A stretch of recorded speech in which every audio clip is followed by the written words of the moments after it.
It began on a morning no one paid any attention to, just another day in the sanctuary, where sunbeams broke through the trees like golden spears, and the air smelled of earth and sweat. Ranger Elias had walked this trail hundreds of times, but this time something was different. The jungle was too quiet. No monkeys roaring, no bird song, just silence. And a strange humming, like that of a waiting thought. Nature seemed to pause as if preparing something great, something inevitable. Elias stopped at the edge of the southern boundary, where the marshland began. Deep in the bushes, something moved, a dark figure, large but not threatening. It was Cassie, the silverback gorilla, whom Elias knew well. Once rescued as a cub, Cassie was now the silent guardian of the southern section. But this time something was wrong. Cassie seemed agitated, walking in tight circles, not beating her chest or posing. His gaze was fixed on Elias. Then he let out a short, broken grunt, turned, and disappeared into the forest. Elias didn't hesitate for long. He dropped his backpack and followed the gorilla. Cassie moved quickly, almost forcing Elias to sprint. The vegetation grew denser. The light flickered between the leaves. Sweat ran down Elias's face. His breathing was labored. Then Cassie suddenly stopped, petrified beneath a clearing. Elias stepped forward, and the sight took his breath away. A female Zoe, no ordinary one, stood there, tall and majestic but marked.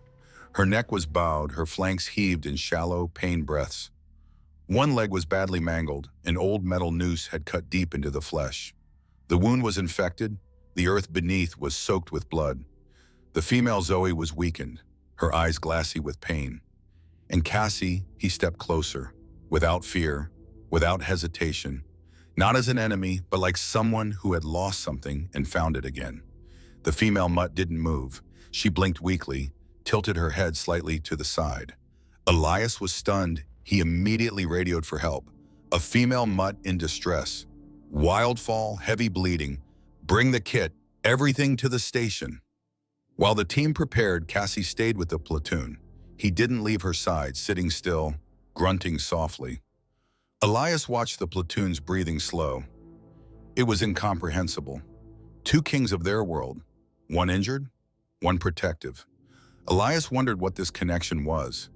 Was Cassie remembering something? Or was he just following a deep instinct? When backup arrived, there was no time to lose. Elias applied the sedative while others held bolt cutters. The noose had dug deep into the platoon's long leg. Every cut counted.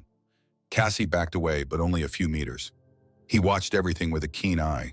Elias wondered, how had Cassie found her? Why hadn't he cared? What drove this gorilla to help a platoon of all people? The noose creaked, slowly giving way. Finally, the metal came loose. Blood gushed out. The veterinarian arrived immediately, cleaned the wound, and injected antibiotics. A ranger bandaged the leg, carefully, layer by layer. Cassie sat quietly in the shade the entire time, his eyes watchful. When the mutt twitched beneath the bandage, Cassie grunted softly. Elias was deeply moved.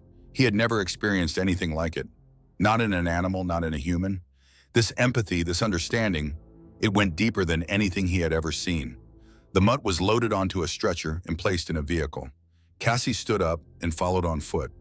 Always nearby, he seemed to guard the transport. Back at the station, the mutt was placed in a recovery enclosure, lined with straw, shaded with tarpaulin. The team worked in shifts, monitoring vital signs, administering medications.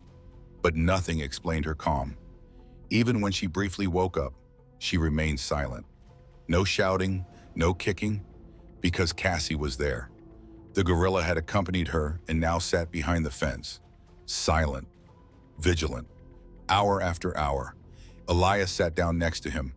Together they gazed into the enclosure where the female gorilla was breathing. Not a word was necessary. In the morning, the story unfolded. A drone had recorded the moment Cassie approached the migratory bird. Scientists and journalists contacted him, but Elias remained silent. He knew this wasn't a story for quick clicks. This was something bigger. The migratory bird was stable. Cassie stayed. Every day he sat there, motionless, and no one knew why. But Elias had a clue, and the story wasn't over yet. The first few days passed in a tense rhythm. The station team worked around the clock. The migratory bird, now stabilized, remained weak, barely moving but taking small amounts of water and food. Her gaze was often blank, but never hostile. Every time pain shot through her, she turned her head toward the fence, where Cassie sat. The silverback had become a constant. Every morning, he appeared before sunrise, sat silently in the same spot, and stayed there. He watched, guarded, breathing slowly and evenly. Elias had begun writing down his impressions, not for a report, but because his instincts told him that something was happening here that transcended all known boundaries. In the midday heat, when even the insects fall silent, Cassie remained motionless. Only his eyes followed the female's every movement. On the third day, the female had taken a few steps for the first time, slowly, trembling, but deliberately. Elias, who was preparing medication, froze. The female gorilla hobbled to the fence, laid her long neck down, exactly where Cassie sat. The gorilla didn't move, then raised his hand, a large black hand resting on the bars, just inches from the female's soft, spotted fur. She didn't growl, she closed her eyes. Elias stood by, speechless. The veterinarians looked at each other. No one dared to say anything. It was a moment of truth, a bond that couldn't be compressed into scientific terms. There was memory, recognition, something that rose from the depths of her past, something that nature itself had never intended, and yet now lay before them in stark clarity. That same night, Elias dug out old files. Something haunted him. The female giraffe's collar was old, almost worn, but he could decipher the ID. A young giraffe relocated over a year ago, barely 2 years old at the time, nursed as an orphan at the station. And according to the report, it lived in a neighboring enclosure close to young Cassie's enclosure. The notes noted that there had been interactions, playful approaches through the fence. At the time, the staff laughed at it as a freak of nature. Elias remembered stories of a curious, playful gorilla interacting with other animals at the fence, especially a giraffe calf. At the time, no one had attached much importance to it, just harmless animal interaction, they said. But what if it was more? What if that bond was formed back then and never completely disappeared? Perhaps it was the first dawning of something they had all underestimated, a real, lasting bond. Elias leaned back. The realization struck him like a lightning bolt. The migratory zebra hadn't returned here by chance. In her distress, wounded and lost, she had instinctively sought out the only place she associated with protection, the only being who had ever looked at her with gentle eyes. Cassie, the friend from her old days. The next morning, there was a sudden commotion. A muffled sound shattered the silence, a deep, throaty noise rarely heard from giraffes. Elias ran out of the tent. The migratory zebra stood erect in the enclosure. Her gaze was alert, her ears twitching. Cassie had also stood up. His nostrils flared. Something was different. The birds had fallen silent. The light had a pale glow. Even the air seemed to grow heavier. Then the radio message came. Tracks west of the south gate, possibly poachers. Armed, Elias's heart raced. The station began to move. Alarm systems were triggered. Rangers armed themselves, but Cassie didn't move. He looked toward the enclosure. There stood the female mutant, injured but upright, ready. Their eyes met, and it was as if the wilderness itself were speaking. Nature had written a new code, and these two animals were its witnesses. Two men stepped out of the thicket beyond the enclosure. Dirty clothes, weapons. Not rangers, not researchers. Elias called out to them, but it was too late. One raised his rifle. Then everything happened simultaneously. Cassie let out a roar like thunder, dashed against the fence, her fists clenched. The shot rang out. It hit the bars, sending sparks flying. The poachers hesitated. 3 more gorillas burst out of the forest, Cassie's troop, and charged forward. They moved with purposeful fury, like defenders of an invisible boundary that must not be crossed. The men fled. The forest swallowed them. Elias, the female ranger, and Casey remained. The silverback slowly approached the enclosure. The female came toward him, lowered her long neck, and pressed him against the bars. Cassie rested his forehead against it, and for a moment, everything was silent. 2 kings, separated by steel, united in spirit. The story wasn't over. It had just begun. The following day, the sanctuary was no longer an isolated place. The news had spread like wildfire. Drone footage and security camera clips had been posted online by a young ranger. Millions of people now saw a silverback gorilla defending an injured female gorilla. It was more than a curiosity. It was an event that touched something in people, a connection that transcended species, a reminder of what had long been thought lost in nature. Headlines swirled, nature's secret bond, Cassie and the Queen, one gorilla, one female gorilla, and the power of compassion. Reporters called, scientists requested access to the enclosure. Primatologists wanted to analyze Cassie's behavior. But Elias blocked it. It was still too early, too sensitive. What was happening here couldn't simply be measured or labeled. It had to be understood with the heart, not just with the mind. The female giraffe was slowly recovering. Her leg was still sore, her movements were unsteady, but she ate more, slept more deeply, and never showed signs of aggression. Whenever Cassie was nearby, her heart rate calmed. Her breathing became more regular. The head veterinarian, an experienced man with decades of practice, admitted he had never observed anything like it. Even in conspecifics, such depth was rare. Cassie herself showed no signs of exhaustion or disinterest. Every day before sunrise, he appeared at his place. He accepted no food, never moved a step. Sometimes he gently touched the bars with his hand when the female giraffe approached. Sometimes he simply sat there, like a silent guardian spirit, a watchman from another time. Elias sifted through the old video footage from Cassie's early days, and then he found it. A clip, barely 10 seconds long. A small giraffe calf pressed its nose against the bars. On the other side, a young Cassie, curious, playful. The gorilla tapped the fence. The giraffe calf did the same. The team had laughed back then. Now no one laughed. Now they understood. Perhaps that was the origin of everything. An innocent encounter, forgotten by humans, but deeply rooted in two hearts that now recognized each other. On the seventh night, the female gorilla stood up, differently than before.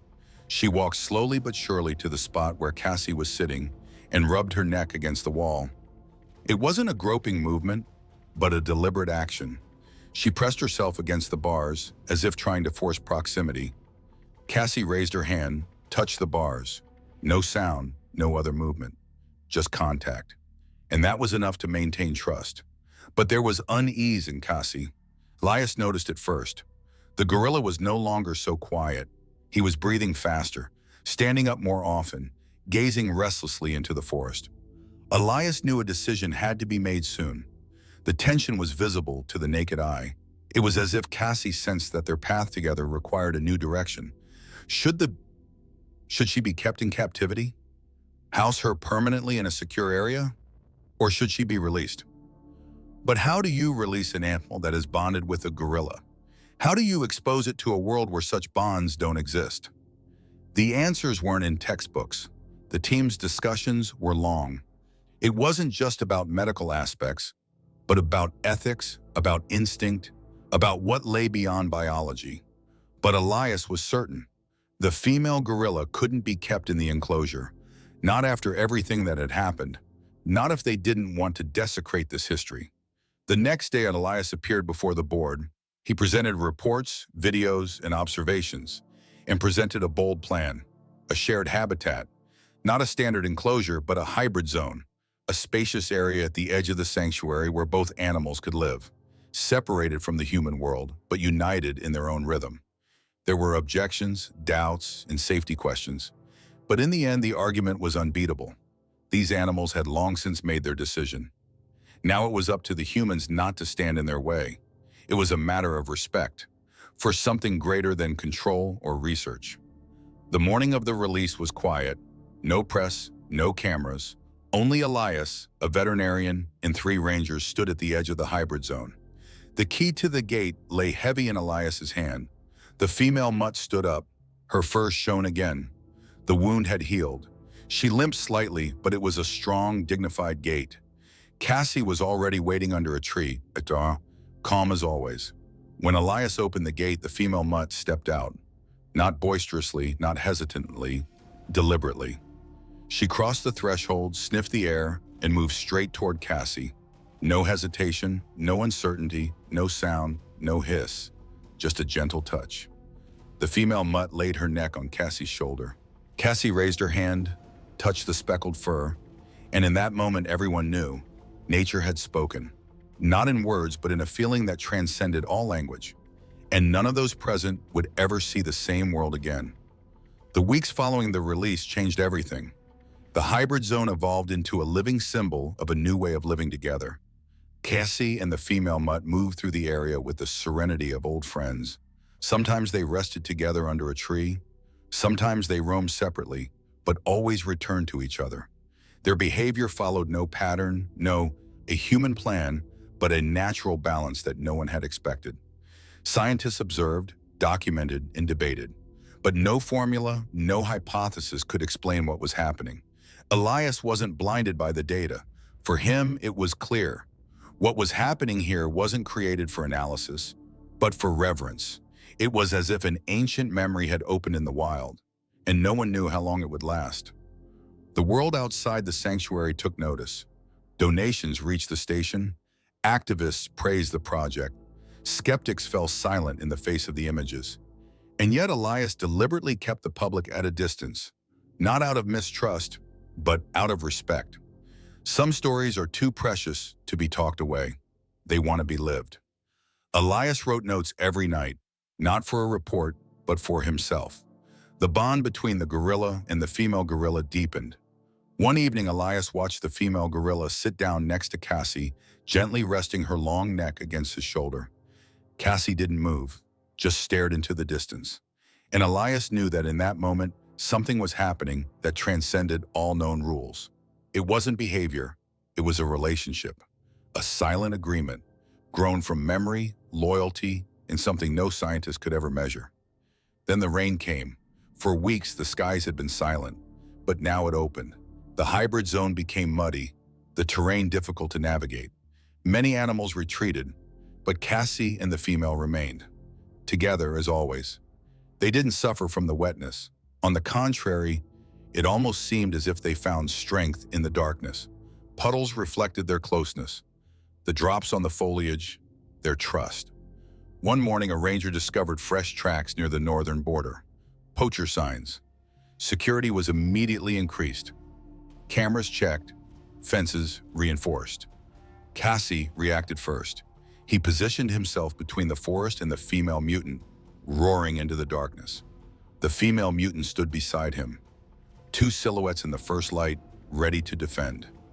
It was an image that lingered in the memory, but the danger never came. Instead, the decision came. The board met again, this time with Elias, scientists, and ethicists. Should the project be expanded? Should other animals be integrated? Or should it be left as it was, raw, untouched, real? Elias spoke last. He offered no theories, showed no diagrams. He only recounted what he had seen. Two beings separated by evolution, connected by memory. A story no human could have imagined. And in the end, he simply said, "We didn't create here. We discovered. And what you discover, you don't destroy." The decision was made. No changes, no expansion. The hybrid zone remained as it was, and Elias breathed a sigh of relief. In the weeks that followed, everyday life returned to normal. Cassie and the platoon lived as they had chosen, independent but never far from each other, as if they were two sides of the same story. Their paths often crossed without a word. A glance was enough. Trust lay in every gesture. And then one evening, as the sun shone through the treetops like liquid gold, it happened. The platoon rose, slowly but powerfully. She walked over to Cassie, who was resting beneath a fig tree. Without a sound, she touched her nose to Cassie's forehead. The gorilla opened his eyes and placed his hand on the female gorilla's long neck. It was a farewell, but not a sad one. It was like a chapter quietly closing. The next morning, they were both gone. No traces, no clues. The camera showed only trees in the wind, and Elias knew. They were gone. Where to, no one knew. Why wasn't important. What mattered was that they were free. Free together. Perhaps they had found a new territory. Perhaps they had just moved a hill. Or perhaps the wilderness had taken them in as part of itself. The world asked, searched, speculated, but Elias never answered. In his office, a single picture hung: Cassie and the female gorilla, side by side in the shade of a tree. Below is a note in his handwriting: "Some stories never end. They return to the silence from which they came." And somewhere deep in the forest, the wind still whispers of a female goat and a gorilla who found each other when no one believed such a thing was possible anymore.